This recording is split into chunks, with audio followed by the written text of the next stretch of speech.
Some people don't just interact, they monitor how they are being received in real time, not occasionally, constantly. Every reaction is slightly adjusted not to express more clearly, but to be accepted more easily. And the adjustment is so subtle it really gets noticed, not by others, and eventually not even by them. It doesn't appear as desperation, it appears as smoothness. Conversations flow easily around them. There's rarely friction, rarely tension, rarely moments where things feel uncomfortable. They laugh quickly, sometimes a second too early. Agree just enough to keep things moving, soften statement before they fully land. If a topic becomes slightly tense, they shift it. If a disagreement starts forming, they reduce it. If a moment feels awkward, they feel it. In different environments, the changes become more visible. With certain people, they are more expressive. With others, more careful. With others, almost neutral. Not inconsistent, but constantly adjusting to fit the emotional tone of the room. This mechanism is easiest to see in a single moment. A question is asked, there is a pause, but not hesitation. Processing. Multiple responses appear at once. One is direct, unfiltered, closer to what they actually think. The other is shaped, smoother, easier to receive. There is a brief internal comparison, not logical, emotional. Which one creates less tension? Which one keeps things comfortable? Which one avoids a shift in how they are seen? And within a fraction of a second, the safer version is selected. The other one disappears. Underneath this is a continuous feedback system. The brain is not just listening to words, it is scanning reaction, micro-expressions, tone changes, pauses, energy shifts. Each one is interpreted quickly: approval, neutral, discomfort.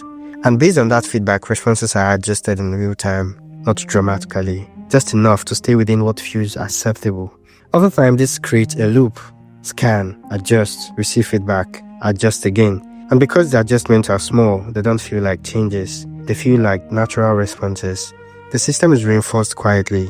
When the response is adjusted and nothing negative happens, no awkward silence, no tension, no visible rejection, the brain marks it as correct, not consciously, but effectively.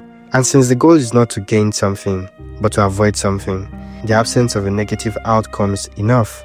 So the behavior repeats again and again until the evaluation step becomes invisible. The adjustment still happens, but it no longer feels like a choice. At the beginning, they adjust what they say, then they begin adjusting how they react.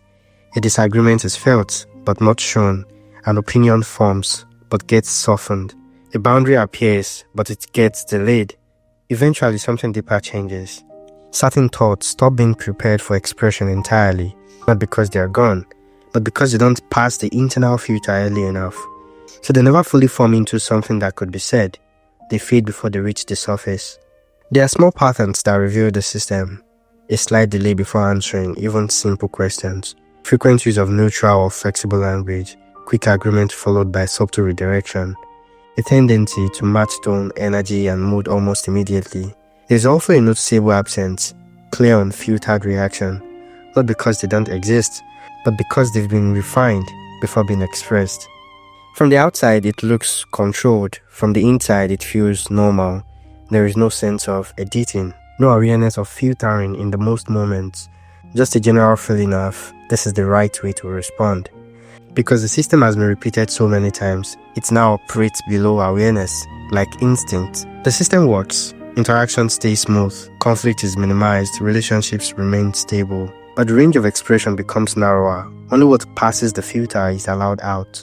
Everything else stays internal, not rejected, just consistently unexpressed. Over time, this creates a gap because what is experienced internally is what is shown externally.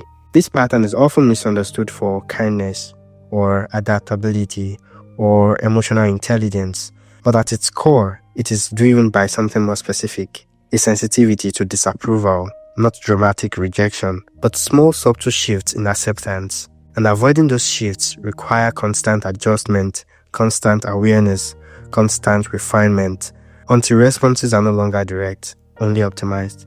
Some people don't try to be liked, they try to avoid being disliked. And that creates a different way of existing. One where every interaction is slightly managed, every response slightly shaped, every expression slightly reduced. And after enough repetition, that reduction no longer feels like something being done. It feels like who they are.